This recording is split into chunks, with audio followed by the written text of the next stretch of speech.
Shalom, selamat pagi Bapak, Ibu, dan saudara-saudara yang terkasih. Mari kita bersama-sama merenungkan kebenaran firman Tuhan di pagi hari ini. Sebelum itu, mari kita minta pertolongan kepada Tuhan yang memberi hidup dan memelihara kehidupan kita.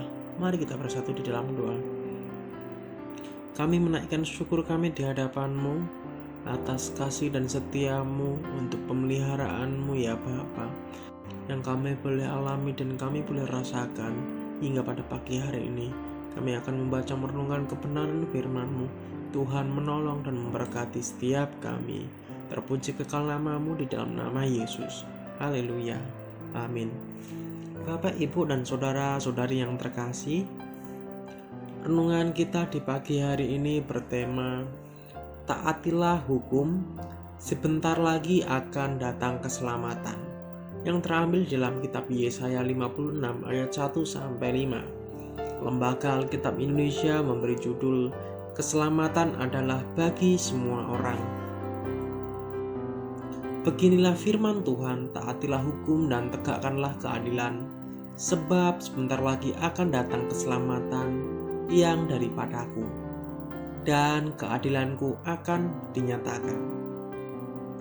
Berbahagialah orang yang melakukannya, dan anak manusia yang berpegang kepadanya, yang memelihara hari Sabat dan tidak menajiskannya, dan yang menahan diri dari setiap perbuatan jahat.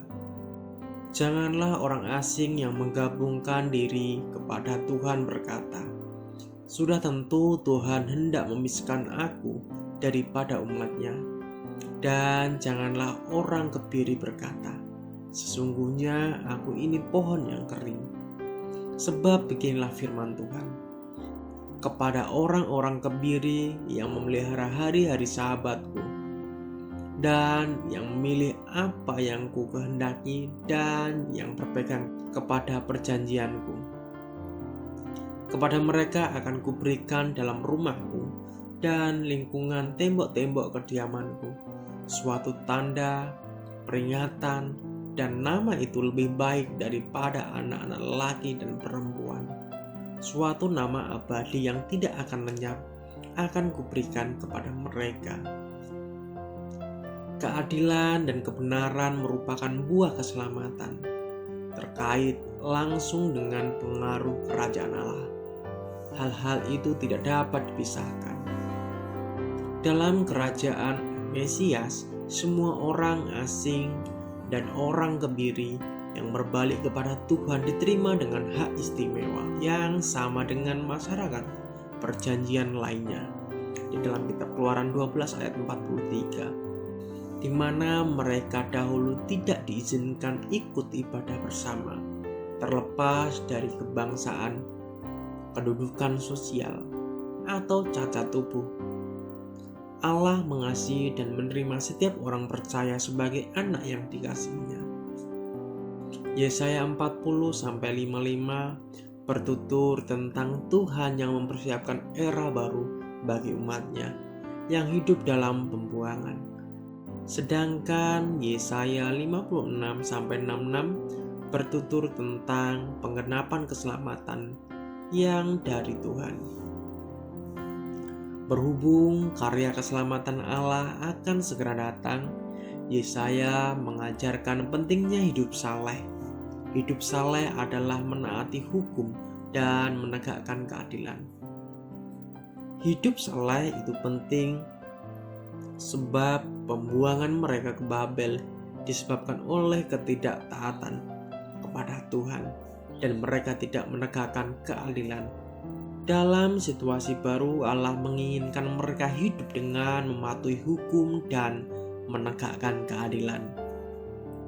Mematuhi hukum Taurat antara lain diwujudkan dengan memelihara hari Sabat. Menegakkan keadilan antara lain diwujudkan dengan pembaruan janji bagi suku-suku bangsa yang lain, yaitu bagi orang-orang yang dikebiri, Kasim, dan orang-orang Kasih. Mereka pun akan menjadi bagian dari umat Tuhan, tanpa melihat latar belakang kebangsaan atau keberadaan fisik mereka. Yang penting mereka percaya kepada Tuhan dan melakukan kehendaknya. Hal itu pula yang patut ada di dalam kehidupan kita sebagai orang yang telah diselamatkan Tuhan. Mari kita menaati hukum dan menegakkan keadilan sebagai wujud syukur dan kebahagiaan kita atas karya Tuhan di dalam kehidupan kita. Amin. Mari kita bersatu di dalam doa. Terima kasih Bapa untuk perenungan kebenaran firman-Mu yang kami sudah baca dan kami dengar. Biarlah kami menaati hukum-hukum yang daripada Engkau, dan bila mana janji Tuhan akan segera datang dan Engkau dapati kami setia sebagaimana mestinya, kami turut bersyukur mengambil bagian melakukan keadilan di dalam kehidupan kami. Ini doa seruan kami dalam nama Yesus, Allah pemelihara kehidupan kami. Haleluya. Amin. Shalom, selamat pagi, selamat beraktivitas. Tuhan Yesus memberkati kita semua.